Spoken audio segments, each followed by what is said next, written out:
ঈদের দিন জুম্মার নামাজ শেষ করে রাসূলের রওজা শরীফে সালাম দেওয়ার জন্য রাসূলের রওজা শরীফে যাইতে এত পরিমাণ ভিড়, মানে এক পাও সরানোরা করা অনেক কষ্ট হয়ে যাইতেছে। তারপরেও দেখেন মানুষ একটু কোনো কিছু মনে করতেছে না। তারপরেও সবার স্বপ্ন যে রাসূলের রওজা শরীফে যে রাসূলের ওইখানে যে রাসূলের সালাম দিবে, রাসূলের রওজা শরীফটা একটু জিয়ারত করবে। এইটার উদ্দেশ্যে মনে করেন যে সবাই এইখানে আসছে।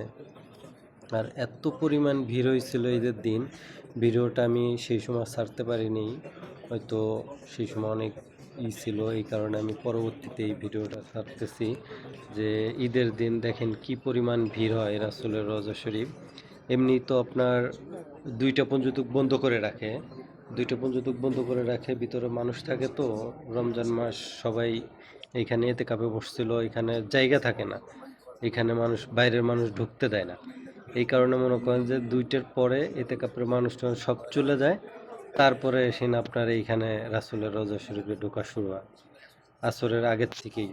এত পরিমাণ ভিড়, মানে কল্পনাও করতে পারিনি যে ঈদে এরকম পরিমাণ ভিড় হবে। তা মনে করেন যে 1 ঘন্টা সিরিয়াল ধরে মনে করেন যে গেটের সামনে আইছি। এখন গেটের এই মাথা তো ওই মাথা যাইতে মনে হইতেছে যে আরও 1 ঘন্টা সময় লাগবে। 5 মিনিটের রাস্তা, মনে করেন যে 2 ঘন্টা টাইম চলে যাবে মানুষের জন্য। কি পরিমাণ ভিড় দেখতেছেন না, যে এক পাও করে হাঁটতেছি, এরকম অবস্থা, তাও হাঁটতে পারতেছি না, যে পরিমাণ লোকজন। মাশাআল্লাহ, আল্লাহর কাছে শুকরিয়া আদায় করি যে ঈদের নামাজ এখানে পড়তে পারছি, জুম্মার নামাজও এখানে পড়তে পারছি।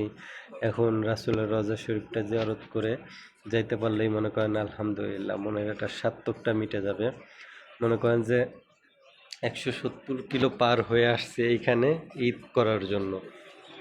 ঈদ সাধারণত আরও 2টা করছে বদরে, এখন শখ হয়েছে মদিনায় ঈদ করব, রাসূলের রওজা শরীফে রাসূলের সাথে ঈদ করার অনেক শখ হয়েছে।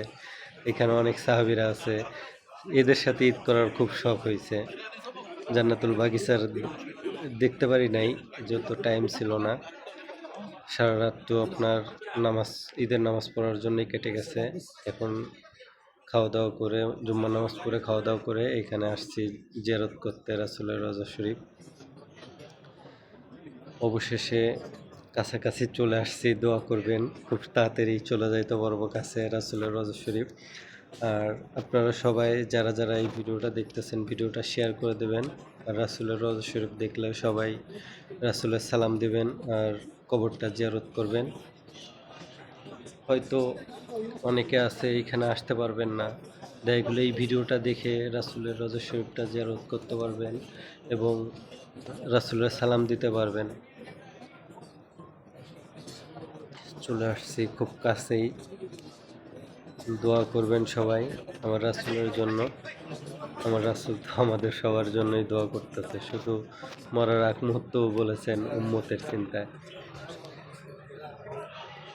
এই প্রথম গেট এটা না, দ্বিতীয় গেট ওইটা হচ্ছে আমার রাসূলের রওজা শরীফ। ওই যে লাল টুপি দেখতেছেন, একটা পুলিশ দাঁড়ায় রয়েছে, ওইখানে আমার রাসূলের রওজা শরীফ, ওইখানে আমার রাসূলের কবর।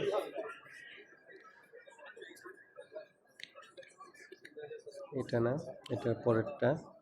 এখানে সাহাবীদের কবর আছে, তারপরে কোন নবীর কবর এখানে ফাঁকা রাখছে, অতটা ইতিহাস জানি না, এই কারণে যেটা জানি না সেটা বলা ঠিক না, হয়তো গুনাহ হবে। এই যে আমার রাসূলের রওজা শরীফ, এইখানে আমার রাসূলের কবর এইখানে। আসসালাতু ওয়াসসালামু আলাইকা ইয়া রাসূলুল্লাহ, আসসালাতু ওয়াসসালামু আলাইকা ইয়া হাবিবাল্লাহ। সবাই একটু রাসূলের দুরূদ শরীফ পড়বেন, রাসূলের কবরে রাসূলের সালাম দিবেন। এই এই ফটোর ভিতরে দেখা যায় কবরের গ্লাভটা। আর এখানে হয়তো যাইতে দেয় না, শুইতে দেয় না, এখানে অনেক ঝামেলা হয় অনেক। এইখানে যারা চাকরি করে তারা হয়তো জানে এখানে কোন সাহাবীদের কবর। আর এইখানে যে লোকটা দাঁড়ায় রয়েছে, এই লোকটা আর কি এইখানে যাতে কেউ মোনাজাত না ধরে এইটা দেখার জন্য। আর পুলিশরা লোকে আপনার সিরিয়ালে সব বাই করে দেওয়ার জন্য রেডি হয়ে রয়েছে। ভিডিওটি ভালো লাগলে শেয়ার করে দেবেন।